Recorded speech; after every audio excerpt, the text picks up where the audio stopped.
Hola a todos, muchas gracias primero por la invitación. Para mí es un honor estar participando y dando esta charla de mi tema, digamos, además para los alumnos. Yo soy exalumna de la Universidad Católica, hice toda mi formación allá, llevo poquitos años fuera de la universidad, entonces para mí es realmente es un honor. Estoy muy contenta de poder explicarles este tema porque además es a lo que yo me dedico y estoy segura de que podré, en el fondo, tratar de entregarles algunos conceptos de cosas que de repente son un poquito revolucionarias en asma. Asma de repente se ve como una enfermedad un poquito como latera, aburrida, siempre lo mismo, pero la verdad es que hasta uno mismo que está dedicado al tema se sorprende que hay cosas nuevas todos los días, así que es la idea poder transmitirles estas cosas que son interesantes y encantarlos con la patología.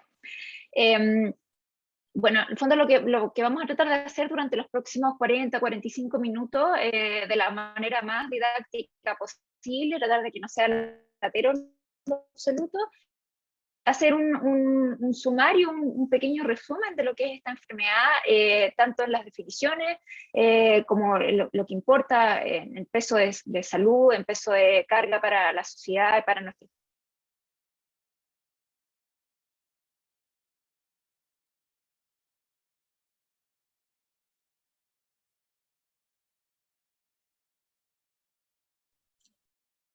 Vamos a esperar 2 minutitos que vuelva. Sí, se cayó la doctora, así que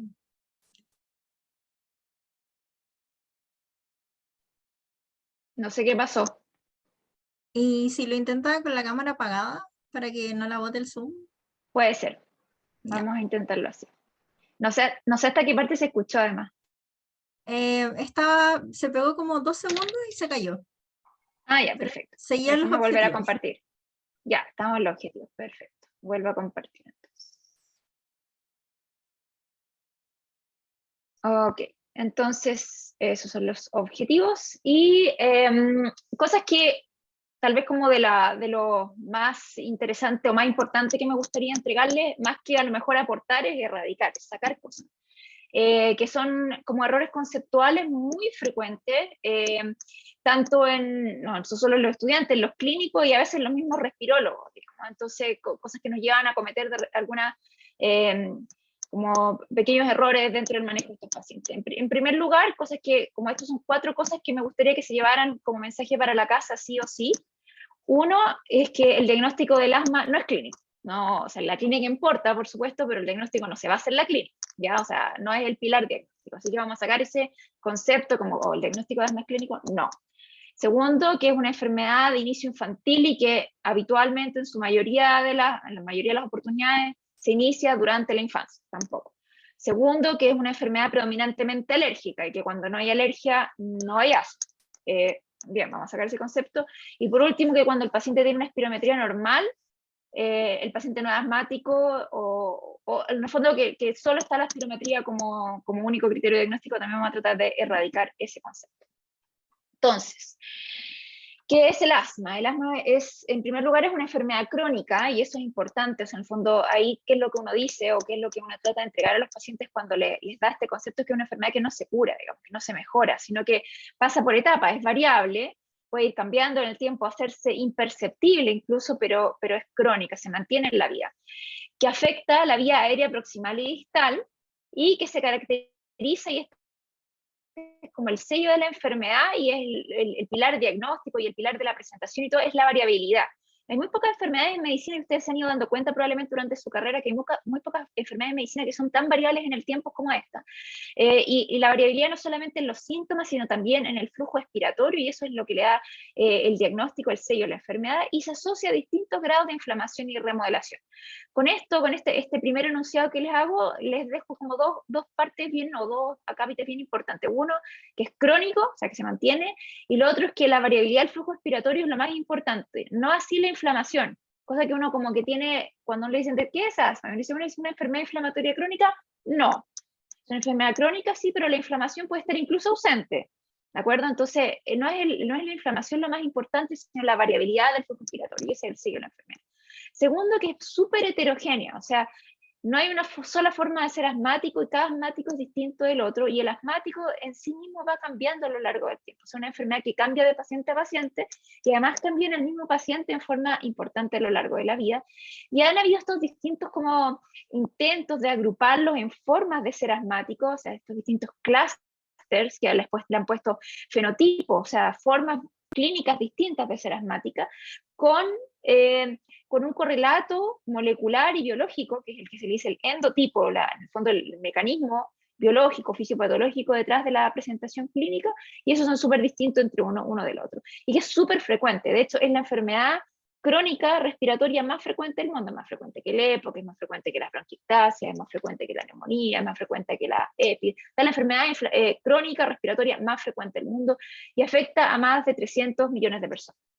Entonces, quédense con estas cosas, una patología heterogénea, es una patología muy prevalente, es una patología crónica, que tiene síntomas recurrentes y variables, que se caracterizan principalmente por la obstrucción al flujo aéreo, hay un grado de inflamación que puede ser mucho o puede no existir, hay hiperreactividad bronquial, que quiere decir que el músculo liso respiratorio, el músculo liso de la vía aérea, se aprieta inapropiadamente frente a estímulos frente a los cuales no debería apretarse o contraerse, y hay ciertos grados de remodelación de la vía aérea que son variables de paciente a paciente y van variando también durante el tiempo.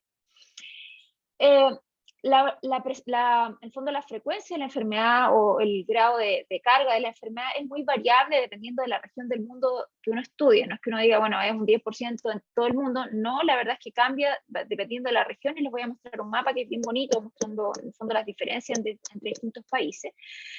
Pero se calcula que hacia el 2025 aproximadamente 450 millones de personas en el mundo van a ser asmáticas, que es un montón, digamos, y que está predominantemente presente o es mucho más frecuente en países desarrollados o en vías de desarrollo, que socialmente es bien interesante, hay algunas teorías de por qué eso es así. Es una enfermedad que tiene cierto grado de carga en el sentido de la mortalidad, pero que la mortalidad afortunadamente ha ido bajando, ha ido disminuyendo con los años, y eso tiene que ver mucho con el adecuado manejo, el mejor manejo que estamos haciendo a nuestros pacientes.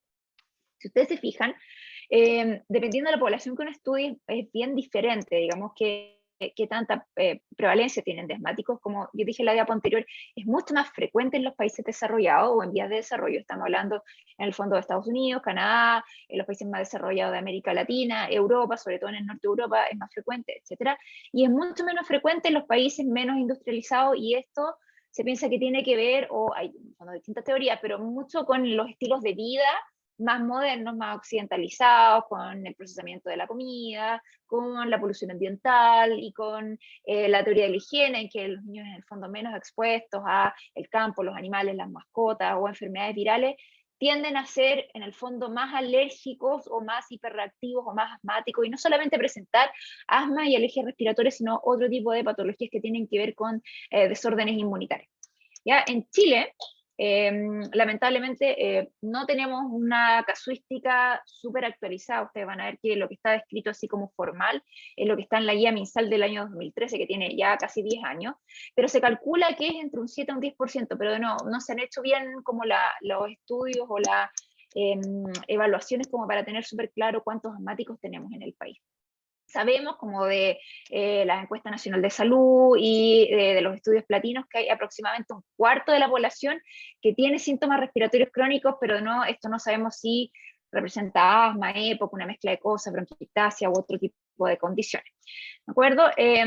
Así que asumimos un poco de la población pediátrica, que los pediatras han sido mucho más ordenados que los médicos de adultos, de que corresponde en torno a un 7 o un 10%, que se acerca un poco a lo que es un país en vías de desarrollo o desarrollo. De la fisiopatología, yo quiero que se queden con un concepto bien importante. Me carga hacer como la diapofome de la fisiopatología, sino que quedarse con los elementos centrales de lo que uno se tiene que acordar y que te va a servir para la clínica. Esta es una enfermedad, yo le dije, tiene que ver con la variabilidad del flujo respiratorio, o sea, tiene que ver con el aire que pasa por un tubo.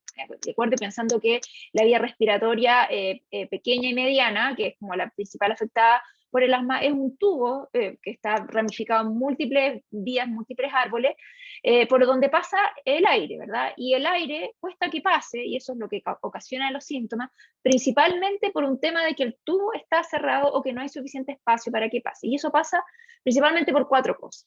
Uno, y es lo más importante, es que el músculo liso se aprieta, y eso se llama broncoconstricción o hiperreactividad bronquial, y tiene que ver con que el músculo en sí mismo es muy exagerado, es muy alegón, se aprieta inapropiadamente, y ocasionalmente con que además el músculo se engruese y se hipertrofia, que no es lo más habitual. Lo más habitual es que el músculo se aprieta, no necesariamente que se hipertrofie o crezca. Hay ciertos grados de inflamación, y esto tiene que ver más bien con la mucosa, digamos, con secreción de productos inflamatorios, con secreción de muco, perdón, secreción de mucus y con, en el fondo, engrosamiento de la parte más superficial del epitelio y de la mucosa de la vía respiratoria, y que eso sí que tiene que ver con estos tipos de inflamaciones que yo les digo que son súper heterogéneos entre pacientes y que a veces puede estar ausente, y que además son distintos tipos de inflamaciones, no hay una sola vía inflamatoria que provoque un solo tipo de inflamación, sino que es bien variable, y eso lo vamos a ver en la siguiente diapositiva, y como ya les había dicho, distintos grados de remodelación. Entonces, en el fondo, en lo fácil, en la práctica, es un tubo por donde cuesta que pase el aire, y eso es porque el tubo se aprieta, porque el tubo está gordo, la pared del tubo está gordo, o porque adentro del tubo hay algo, y eso habitualmente es mucus o detritus celular. ¿De acuerdo? De esta diapo, que de nuevo no quiero ser latera, pero quiero que piensen, o sea, que en el fondo tengan este concepto. La inflamación o los distintos tipos de citoquinas o de quimioquinas o de interleuquinas o de células que participan dentro de los procesos inflamatorios del asma, habitualmente nacen o en el fondo se activan o se perpetúan en base a dos tipos de estímulos importantes. Uno, hay una predisposición natural, o sea, hay una carga genética que trae el paciente, que hace que estos mecanismos sean redundantes y se activen en forma inapropiada, pero esto habitualmente es gatillado por algo que pasa en el ambiente, ¿de acuerdo? O sea, como casi todas las enfermedades de medicina, hay un sustrato, pero que se gatilla por algo que viene de afuera, y eso que viene de afuera son variadas cosas. Habitualmente alérgenos ambientales, pero cada día sabemos más que no solamente alérgicos tipo alérgicos primaverales polen, sino que también otras noxas, otros gatillantes, como pueden ser, por ejemplo, infecciones, tanto bacterianas como virales, polución ambiental, algunos tipos de como contaminantes ambientales que no tienen que ver necesariamente con smog, puede ser humo de leña, por ejemplo, o productos industriales, etcétera, y otras cosas que respira la gente y esto es un poco lo que tiene que ver con la teoría de por qué en países industrializados es las más frecuentes, que gatillan estos fenómenos inflamatorios que parten por el epitelio respiratorio a través de unas moléculas que se llaman alarminas, tienen un nombre como bien decidor, digamos. Alarminas en el fondo avisan, dicen, ok, estamos expuestos a algo, y estas alarminas son las que gatillan toda una respuesta que tiene que ver con lo que ustedes probablemente han escuchado más clásicamente en la fisiopatología, como son los basófilos o los eosinófilos o la musculatura lisa, o la degranulación de los mastocitos, que es como lo que uno le resuena, digamos, que son las células como más importantes y que son las que producen todas las interleuquinas más típicas del asma. Pero no, esto habitualmente viene de algo en el fondo que le avisó al epitelio que algo está pasando, y el epitelio, en conjunto con todas las vías inflamatorias que están en la mucosa, activan una cascada inflamatoria que finalmente gatilla dos cosas más importantes. Una es la degranulación de ciertos productos, y segundo es la broncoconstricción. Y de nuevo, y voy a ser súper majadera en esto porque es como lo que uno se le olvida, la broncoconstricción es el sello o es de lo más importante en la enfermedad.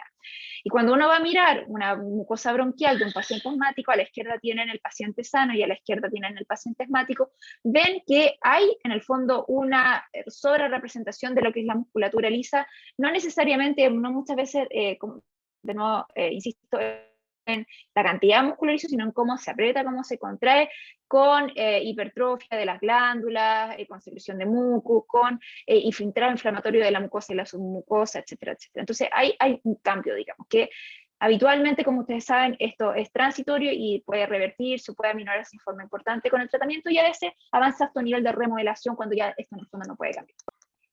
Ya, ¿cómo se presenta el asma? Y aquí es como la parte clínica, digamos, que es lo que uno habitualmente sabe y conoce, que son los síntomas clásicos, son la sibilancia, disnea recurrente, que puede estar en reposo o asociado a algún gatillante, tos, sibilancia, bronquitis a repetición, resfríos prolongados, pecho apretado, sin que haya ningún estímulo aparente o sin un resfrío, sin una bronquitis de por medio, y que y esto es como de las perlas clínicas, alivia con broncodilatador. O sea, y acostúmbrese a preguntarle a sus pacientes, usted se pone, sobre todo los que sospechamos que puedan ser asmáticos, usted se pone inhaladores y se siente mejor, o sea, se pone un salbutamol, se pone 2 puffs de salbutamol, siente que alivia en un plazo razonable, 15 minutos, media hora a lo máximo. Si el paciente dice que sí, eso es bien sugerente, digamos, porque hay pocas cosas que andan con salbutamol y la broncoconstricción es una de ellas.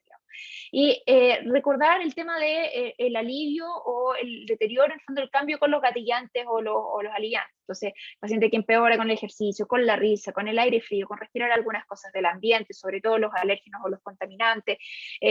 A veces las mujeres con el ciclo menstrual, el climaterio, con los embarazos también empeoran. Entonces, en el fondo, hay variabilidad. A diferencia, y esto es como la enfermedad probablemente que más nos confundimos entre asma y otra es EPOC, y el EPOC es mucho más constante, o sea, los pacientes tienen síntomas que son mucho más estables en el tiempo, a diferencia del asmático que cambia, es variable, bueno, es variable, una cosa clínica, una perla importante. Y de las cosas que uno pregunta para atrás es el antecedente del asma en la infancia, que si bien yo les dije, esta es una enfermedad que nosotros la entendíamos como siempre, como de inicio infantil, no, no es siempre, pero un 30-40% de los pacientes partieron en la infancia y eso no se nos debe olvidar, entonces lo preguntamos, sobre todo cuando hay antecedentes de alguna otra enfermedad del tipo atópico, ya sea artritis alérgica o dermatitis atópica o alguna alergia alimentaria, etcétera. Cuando hay tabaquismo tanto personal como familiar, y esto, si bien no dice, bueno, el tabaquismo es para el EPOC, sí, pero acuérdense de nuevo del tema de las alarminas y los gatillantes que te gatillan esta enfermedad, fumar también gatilla asma, es un factor de riesgo para tener asma, tanto fumar uno como fumar, que hayan fumado la madre durante el embarazo, durante la primera infancia, durante la lactancia. Y la presencia de antecedentes familiares que aumenta hasta en 6 veces el riesgo, acuérdense que hay un sustrato genético que importa muchísimo a la hora de que el paciente o que alguien se vuelva asmático. ¿Cómo se hace el diagnóstico? Y de nuevo, cada vez que uno hace el diagnóstico va a la definición, ¿verdad? ¿Cómo se define o cómo diagnosticamos? Entonces, una enfermedad heterogénea que se caracteriza por cierto grado de inflamación y se define como los síntomas que conversamos nosotros, junto, y aquí, esto es la guía Gina, digamos, no lo inventé yo, junto con variabilidad del flujo expiratorio. Y eso es importante demostrarlo y eso es un sine qua non para poder hacer el diagnóstico. ¿De acuerdo? Ahora, ¿cómo uno hace eso? Después de que sacaste una buena historia, hiciste un buen examen físico, ¿cómo demuestras la variabilidad del flujo expiratorio? Y las mismas guías nos sugieren varias formas, no hay una sola. Uno, que el paciente tenga una espirometría, o sea, que tenga una obstrucción bronquial, demostrable por espirometría, y que se revierta y que cambie por broncodilatador. O sea, demuestre que el músculo liso se dilata y vuelve a su basal, a su normal o a un seminormal.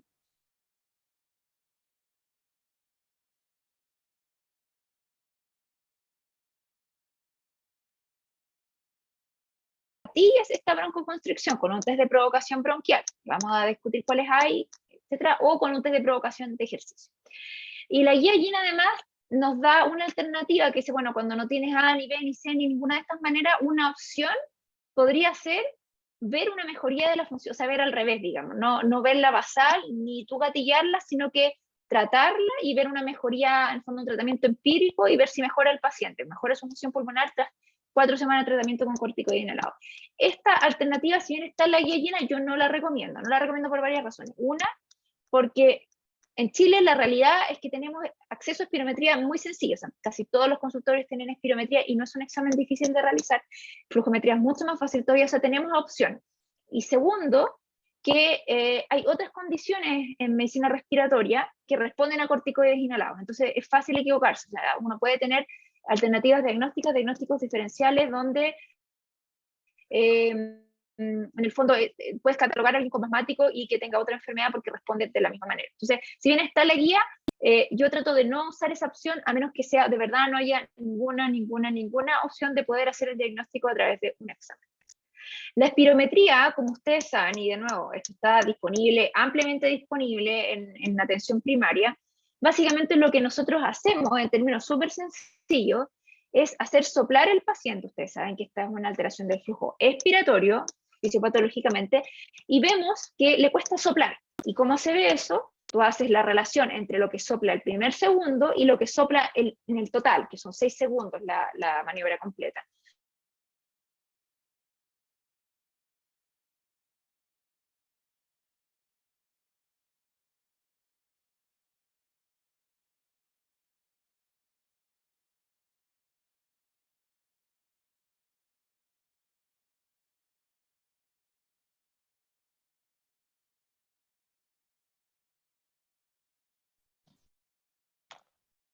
¿Hasta dónde quedó?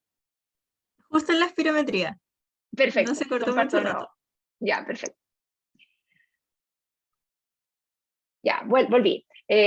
Repito, súper breve, entonces, en el fondo, demostrar obstrucción implica demostrar que la cantidad de aire que el paciente puede botar en una maniobra rápida, o sea, en el primer segundo, proporcionalmente está disminuida en relación a lo que el paciente bota en el total, o sea, en el completo de la maniobra, que son 6 segundos. Y eso se llama patrón obstructivo. Y el DEF1, en el fondo, el volumen expiratorio forzado en el primer segundo, es menor a un 70% del total, que es la capacidad vital forzada. ¿De acuerdo? Eso es patrón obstructivo. Y para en el fondo que además sea consistente con una espirometría, es que eso revierte o cambia en una proporción significativa después de darle broncodilatador al paciente. Y solo para recordarles cómo se ve una curva flujo-volumen, un paciente obstructivo, o sea, en vez de que la normal está aquí, digamos, esta es una línea, si sigue la flecha muy derechita, en el patrón obstructivo hace como una guatita, así como una curva, y eso es como visualmente lo que uno ve, que el paciente hace un flujo expiratorio que parte bien, pero no tan bien como debería, y por lo tanto no bota una cantidad importante al principio, o no al menos mayor a un 70%. Entonces los criterios son patrón obstructivo, que cambie un 12%, y 200 ml. Eso es lo mínimo que tiene que cambiar, lo mínimo, 12% y 200 ml. Si no se cumplen los dos, no es una reversibilidad significativa y por lo tanto no es consistente con asma, podría ser EPO, por ejemplo. Pero habitualmente además uno en asma ve mucho más que esto, ve un 20%, qué sé yo, o más, y 400, 500 ml, un litro. O sea, son cosas importantes. 12% y 200 ml en verdad es el mínimo mínimo. Y de repente te informan las espirometrías como, bueno, sí, esta espirometría hay una reversibilidad borderline, ¿no? Casi. No, en verdad eso es no. Y aquí eso es blanco o negro, digamos, y tiene que ser harto para que sea consistente. Los problemas, o el problema principal que uno se ve enfrentado con esto, es que a veces la espirometría, y esto es lo más frecuente, digamos, sale normal. Y tú dices, bueno, aquí hay dos opciones, o el paciente no es asmático, o justo lo pillé, acuérdense que es una enfermedad muy variable, en un buen momento, y por lo tanto la espirometría, en el fondo, no pesquisó, no lo encontré. Otra es que el paciente sea obstructivo, o sea, que hay una obstrucción bronquial que no cambie. Y aquí, de nuevo, tú preguntas, ¿esto es que el paciente tiene otra enfermedad obstructiva crónica que no es asma, por ejemplo, EPOC o bronquiectasia, o tiene un asma que está remodelado y ya está tan alterado, tan enfermo el paciente que ya perdió la capacidad de mejorar con broncodilatador? Y la otra es que tengas un paciente con una enfermedad restrictiva. Habitualmente una enfermedad restrictiva no es asma, a menos que haya un cambio después de eso, habitualmente no. Pero las dos primeras podrían ser, digamos, y ahí uno se tiene que apear muy bien de la historia clínica y de métodos diagnósticos adicionales.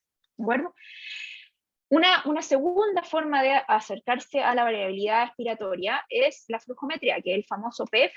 Si no lo han visto, sería terrible, digamos, porque nosotros como escuela nos caracterizamos por ser bien fans de este tipo de este test, que en el fondo no mide el volumen, sino que flujo, y es súper sencillo. Básicamente lo que hace es darle al paciente este aparatito, le dice que tome una maniobra inspiratoria, capacidad pulmonar completa, total, y después sople una vez. No tiene que hacer el vital forzado hasta el final, y te mide un flujo. ¿De acuerdo?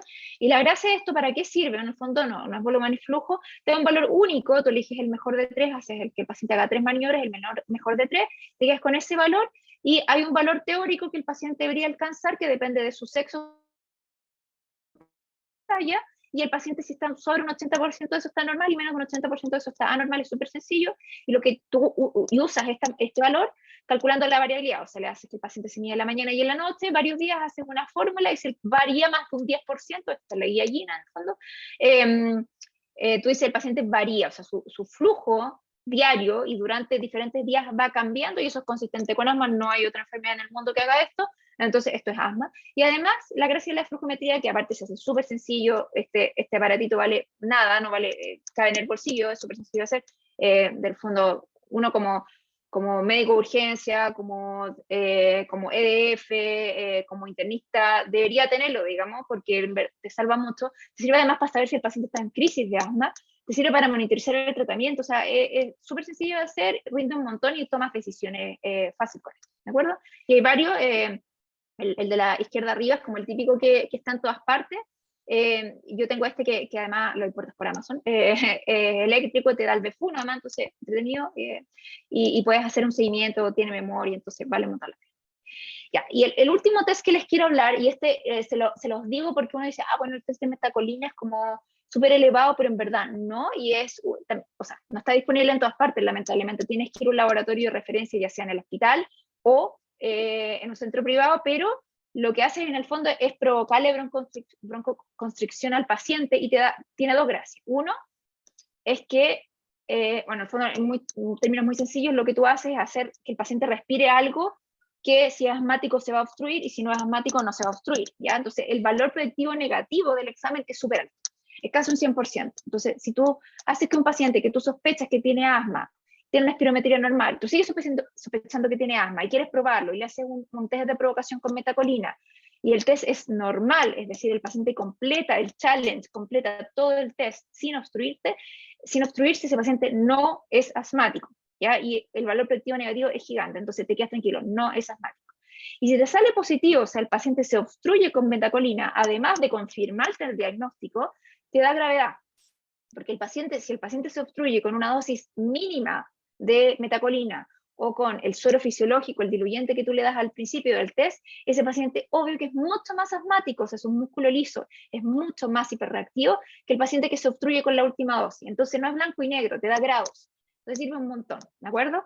Y esa es como su utilidad. Entonces, alto valor predictivo negativo y además te sirve para control. O sea, por ejemplo, tú tienes un asmático y esto es algo como un poco, no se usa mucho para esto, pero es muy útil. Tú tienes un paciente que está en control por asma y mal en síntomas y tú ya viste todo lo que tenías que ver y está todo bien y el paciente sigue sintomático y tú le haces un test de metacolina y el test de metacolina es cercano a lo normal, tú dices, bueno, los síntomas de este paciente no tienen que ver con broncoobstrucción, por lo tanto no son síntomas de asma, o sí lo son, digamos, entonces sirve para controlar. ¿De acuerdo? ¿Qué otras cosas pedimos en asma? Una radiografía de tórax, no porque esperemos nada, sino para confirmar que sea normal, como debería ser. Test que tengan que ver con alergias, y aquí está la inmunoglobulina E total, un test de alergia ya sea uno en piel o inmunoglobulina específica, eosinofilia que puedes buscar en sangre o en expectoración, y fracción expirada de óxido nítrico que te sirve para ver el grado de inflamación que hay en la vía respiratoria, si es que hay o no, respuesta corticoide y si el paciente es adherente o no a sus terapias. Cosas que habitualmente se confunden con asma. Principal, probablemente EPOC, sobre todo en nuestra realidad donde hay bien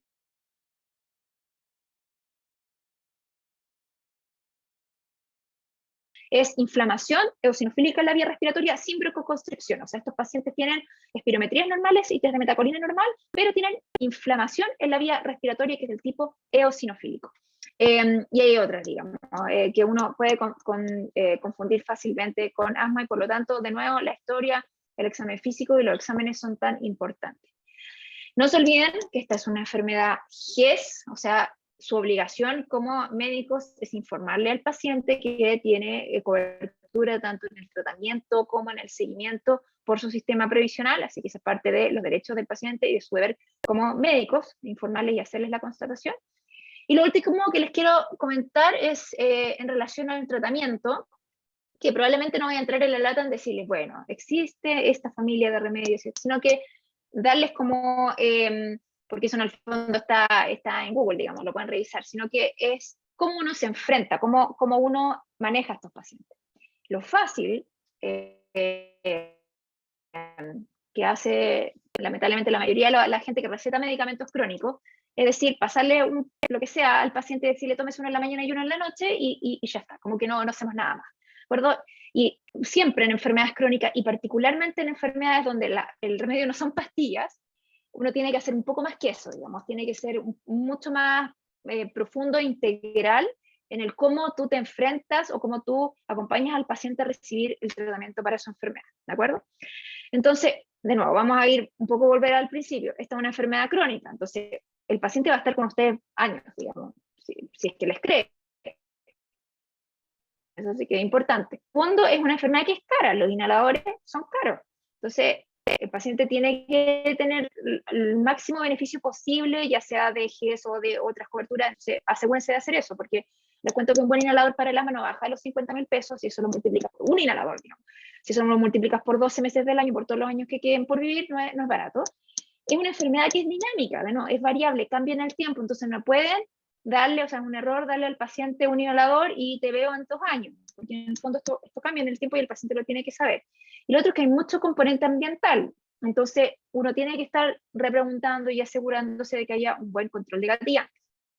Lo que tú quieres para tu paciente es que el paciente, y esto es lo que yo le digo a los pacientes, lo que nosotros queremos es que usted haga una vida normal, o sea, que no tenga síntomas, que no necesite ponerse inhaladores de rescate, que haga todo lo que usted quiera hacer, activo y productivo, que no haya limitación, que su función pulmonar se acerque a lo normal, ojalá, si es que no, normal, y no tener crisis de asma, que son en el fondo el principal factor de riesgo o lo que más se asocia a la mortalidad finalmente. Para eso, primero son las terapias no farmacológicas, o sea, el primer enfrentamiento que tú tienes que tener con el paciente es lo no farmacológico, controlar los gatillantes, que el paciente no fume y que no esté expuesto a tabaco, que no se enferme, o sea, que esté vacunado contra la influenza, contra la neumonía, contra el COVID actualmente, etcétera, etcétera. Y eso es pura educación. Entonces, habitualmente, la primera consulta de tratamiento con un asmático no es ni por lejos entregarle la receta, sino que es largo, digamos, porque tienes que educarlo, tienes que enseñarle, tienes que contarle de qué se trata, todo el control no farmacológico. Y después vienen los remedios. Los remedios, obviamente, o sea, no estoy diciendo que los remedios no son lo más importante, sino que todo el otro trabajo hay que hacerlo además. ¿De acuerdo? De los fármacos, de los tratamientos que existen para el asma, hay de 3 tipos. Uno, ustedes saben, son los controladores, o sea, son los medicamentos que actúan en la enfermedad y alteran la enfermedad. Segundo, están los de rescate, que son los que el paciente usa para sentirse mejor en el momento, que no es el tratamiento, sino que es solamente para salir del paso. Y por último están las de segunda línea, que tiene que ver con los biológicos o las terapias más nobles que llevan 10 años y un poco a lo que yo me dedico, que es como a mi área. Entonces, de los controladores sabemos que están los antileucotrienos, los corticoides inhalatorios o la combinación de corticoides inhalatorios más broncodilatadores de larga acción, ya sean beta-agonistas o antimuscarínicos. De rescate, los beta-agonistas y los antimuscarínicos de acción corta, y las terapias de segunda línea que ya comentaba. Para saber, en el fondo, qué remedio dar, es súper simple. Vayan a la guía está todo, y te dice cuándo, en qué momento tú partes con qué tratamiento, y te va guiando un poco en qué momento te subas, en qué momento te bajas. Eso es fácil leerlo.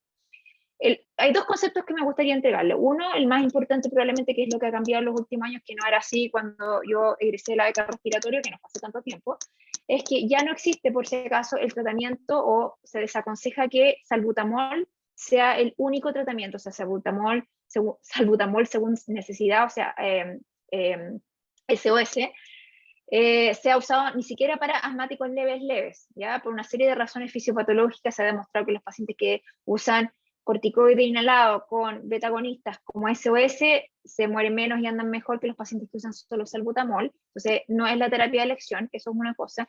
Y lo segundo es la cantidad de terapias nuevas que tenemos ahora, incluyendo los antimuscarínicos, el tiotropio y otros más, los biológicos que atacan moléculas específicas, ya sea, por ejemplo, la inmunoglobulina E o la interleuquina 5,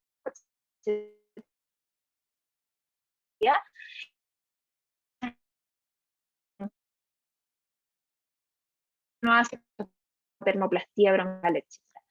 Y eso, entonces, una cosa es lo que cambió en relación de salbutamol SOS. No es una terapia de elección ni muy leve. Y segundo, que esto es un ciclo. Tú tienes que estar revelando a tu paciente, podría estar necesitando hoy, digamos, solamente una dosis de corticoide inhalatoria, podría estar en una etapa 5 y necesitar, qué sé yo. Ahora entonces esto es dinámico. Inhaladores, independiente del componente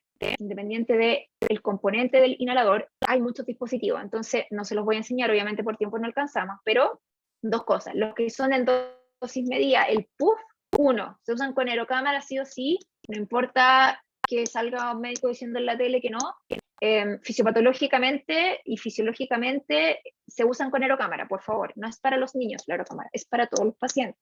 La técnica inhalatoria correcta es con aerocámara y otras cosas más, pero la aerocámara va, 1.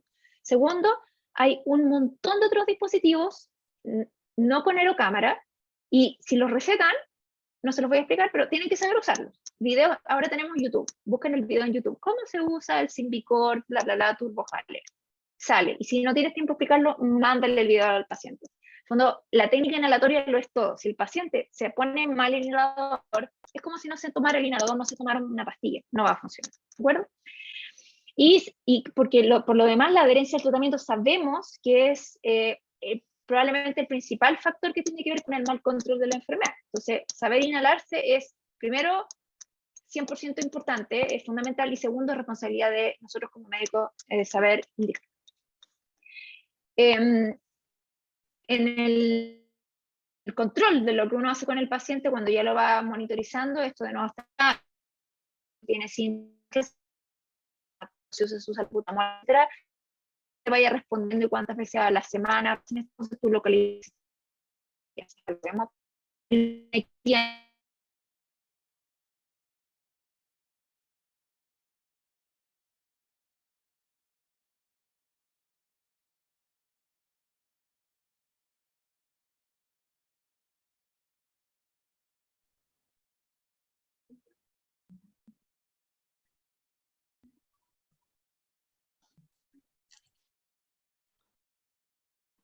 ¿Aló? ¿Aló? Voy ¿Sí? a compartir de nuevo. Estoy terminando. Ya, estoy terminando, me quedan 2 diapos. Si no puedes confirmar el diagnóstico o si el paciente está mal controlado, entonces son 3 cosas. El paciente que no puedes confirmar el diagnóstico, está mal controlado, pero hizo todo lo que tú has hecho, no te resulta que el paciente ande bien, o situaciones excepcionales como por ejemplo asma en el embarazo.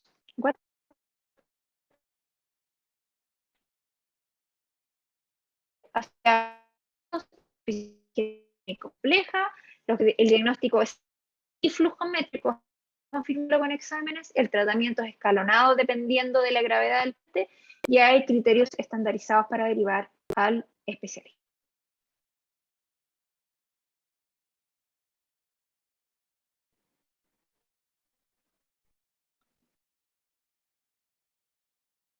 A ver, voy a ahí.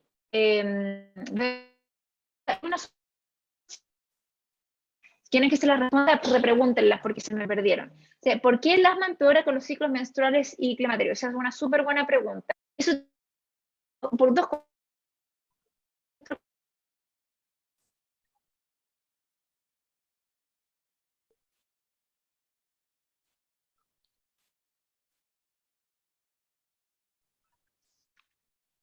Ahí sí.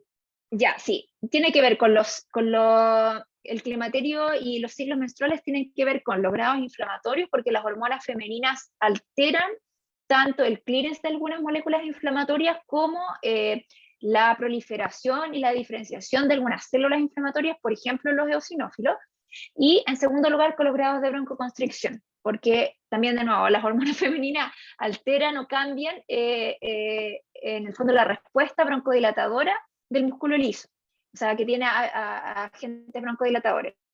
Y porque además en los ciclos menstruales, y sobre todo en el embarazo, hay un cambio en la inmunidad importante, o sea, para que un cuerpo femenino acepte o en el fondo mantenga un feto viable, tiene que haber una disminución de la tolerancia inmune, eso ustedes lo saben. Y eso en el fondo altera los otros, bueno, en el fondo mecanismos súper largos, pero cambia la adaptación inmunitaria a los estímulos externos. Entonces los pacientes suelen